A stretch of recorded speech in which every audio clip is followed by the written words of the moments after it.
melalui langkah-langkah hamba untuk menjamah, memberikan pengertian pemahaman yang benar, memberikan kelembutan di hati kami, supaya firman yang akan hamba sampaikan sungguh jatuh di tanah hati yang subur, itu sungguh memberkati kami, dan akhirnya mengubahkan hidup kami untuk lebih lagi menjadi orang-orang yang menyukakan hati-Mu. Terima kasih Bapa, pakai hamba sebagai saluran berkat-Mu. Kami siap dalam nama Tuhan Yesus. Haleluya, amin. Pada hari ini saya memberikan judul khotbah saya, Nathan, Daud, dan Tuhan. Nathan, Daud, dan Tuhan. Ada 3 tokoh yang akan memberikan kita pembelajaran hari ini. Kita mau melihat hal-hal yang ingin Tuhan sampaikan kepada setiap kita melalui kebenaran firman Tuhan yang sudah kita baca tadi. Kita mau belajar dari tokoh yang pertama, yaitu Nabi Nathan. Hal pertama yang kita bisa pelajari dari seorang tokoh yang disebut Nathan adalah ketaatannya. Nathan adalah seorang yang taat. Dia adalah nabi yang telah dipilih Allah, tetapi dia juga adalah orang yang disuruh Tuhan untuk datang kepada Daud, menyatakan firman-Nya, menyatakan kebenarannya. Aslinya adalah untuk menyatakan teguran Allah kepada Daud. Dia bercerita di ayat 1-4, tetapi pada saat itu Daud tidak tahu apa maksudnya. Tuhan mengutus Nathan kepada Daud. Ia datang kepada Daud. Ia datang kepada Daud. Apa artinya? Kalau dikatakan datang, berarti dia mengikuti perintah Tuhan. Dia taat melakukan apa yang Tuhan inginkan Nathan lakukan di dalam hidupnya. Tuhan berkata, pergilah. Artinya Tuhan mengutus Nathan, pergilah kau kepada Daud. Dan dia pergi, dia datang kepada Daud. Amin. Jadi hal yang pertama untuk kita semua jemaat Tuhan yang ada di tempat ini, dari contoh tokoh Nathan yang penting yang harus ada di dalam diri kita, ketaatan kepada Tuhan Allah, ketaatan kepada Kristus.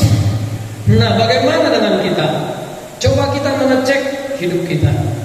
Apakah kita sudah termasuk orang seperti Nathan yang taat kepada Tuhannya, kepada Allahnya, kepada pribadi yang mengutus dia?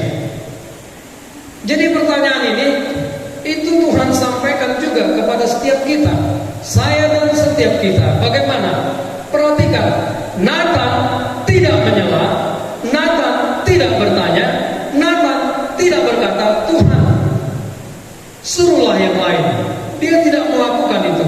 Dia tidak berbantah dengan Tuhan Allah. Amin. Kita yang hidup biasanya selalu berbantah, punya banyak alasan untuk tidak taat kepada Tuhan. Amin. Yang Allah, yang B, yang C, yang F, semuanya. Kalau dikatakan mencari alasan, saya yakin setiap kita pintar dan ahli di dalam membuat alasan-alasan untuk tidak taat kepada Allah. Amin. Tetapi mari kita belajar. Nathan tidak berbantah, dia datang, dia mengikuti dan melakukan perintah Tuhan. Yang kedua, keberanian Nathan. Nathan adalah seorang nabi yang diutus untuk datang atau pergi menghadap Raja Daud untuk menyatakan pesan yang menegur Raja Daud yang sudah melakukan hal yang jahat di mata Tuhan. Nah, perhatikan dengan baik.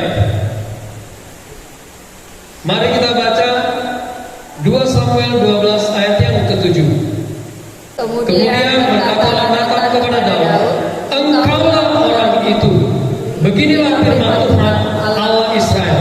Akulah yang mengurapi engkau menjadi raja atas Israel, dan akulah yang melepaskan engkau dari tangan Saul. Perhatikan, kira-kira kalau kita walaupun punya jabatan, ketika menghadap raja, apalagi menyampaikan teguran, menegur raja, kira-kira bagaimana? Apa yang kita pikirkan? Pasti ada rasa khawatir, rasa takut. Jangan-jangan nanti raja salah paham, salah mengerti. Jangan-jangan nanti raja berkata, itu hanya kata-katamu, bukan kata Tuhan. Mungkin ada pikiran-pikiran yang berkecamuk di dalam kepala Nabi Nathan. Amin. Tetapi dia karena disertai Allah, karena Allah yang menyuruh dia untuk melakukan tugas, menyampaikan pesannya, dia tetap datang dan dia berani berkata, engkaulah orangnya. Amin. Dikatakan engkaulah orang itu. Artinya dia ingin berkata, si kaya yang mengambil domba betina kesayangan si miskin ini, itu adalah kau, bukan yang lain. Amin. Bagaimana seorang Nathan berani berkata, engkaulah orangnya. Dia ada di istana, dia menemui Daud. Pasti dia berpikir, Daud punya kuasa otoritas untuk melakukan apa saja yang diinginkannya. Seorang raja, tidak ada yang bisa menghalangi dia untuk melakukan apa yang dia harus lakukan, apa yang diinginkannya. Hal yang paling buruk yang bisa terjadi adalah pembunuhan. Nathan bisa dibunuh. Karena di Alkitab Tuhan berkata, aku mengutus nabi-nabiku, utusan-utusanku, tapi kamu menganiaya dan membunuh mereka. Kekhawatiran itu mungkin muncul di dalam pikirannya. Tetapi ketaatan dari Nathan karena kasihnya kepada Allah, karena Allah meyakinkan dan menyertai dia pergi untuk datang dan menyampaikan tegurannya kepada Daud, dia lakukan dan dia memiliki keberanian itu. Dia mengambil resiko karena ketaatan kepada Allah itu jauh lebih penting daripada nyawanya sendiri. Jadi seharusnya seorang hamba jangan takut menyampaikan pesan daripada Tuhan. Jangan takut menyampaikan firman. Sepanjang itu adalah hal yang harus disampaikan dengan menyatakan apa yang harus dinyatakan. Amin. Kasih daripada Allah akan memampukan seseorang untuk berani membayar harga, berani untuk disalah mengerti, berani untuk dibenci, berani untuk dimusuhi, asal firman itu bisa disampaikan dengan tujuan supaya firman itu bekerja dan terjadilah perubahan. Sehingga apa? Orang yang akan melakukan hal yang jahat tidak jadi melakukan kejahatan. Orang yang sudah mulai memberhentikan itu dengan secepat mungkin. Amin. Tuhan menginginkan saya dan setiap kita masuk dan akhirnya hidup di dalam area yang dimana Nathan juga hidup di dalamnya. Tapi kalau nggak sanggup, kalau nggak kuat, jujur di hadapan Tuhan. Tuhan magiar Tuhan, unang ma Tuhan, unang mau ya tidak apa-apa. Lebih bagus kita jujur mengakui kita tidak mampu daripada kita tetap menunjukkan sikap seolah-olah kita berani tetapi tidak berani. Amin. Lebih bagus kita berkata, Tuhan aku takut.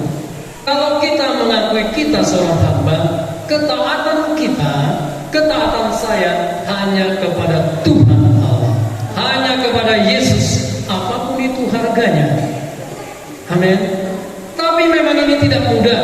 Ini harus dilakukan dari hal-hal yang kecil, hal-hal yang sepele, ya, teguran-teguran yang kecil kita harus lakukan.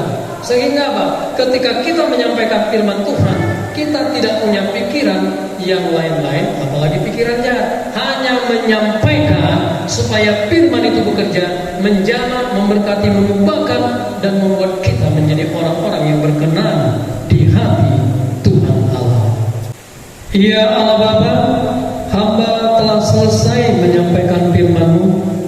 Sempurnakan firman-Mu ini di dalam diri setiap kami, baik hamba dan seluruh jemaat yang Engkau sangat kasihi, supaya kami ke depan menjadi orang-orang yang menyukakan hati-Mu, hidup benar, hidup takut akan Engkau, sehingga sungguh Engkau berkenan memakai kami, bukan hanya menjadikan kami diberkati, tetapi menjadi berkat bagi sebanyak mungkin orang.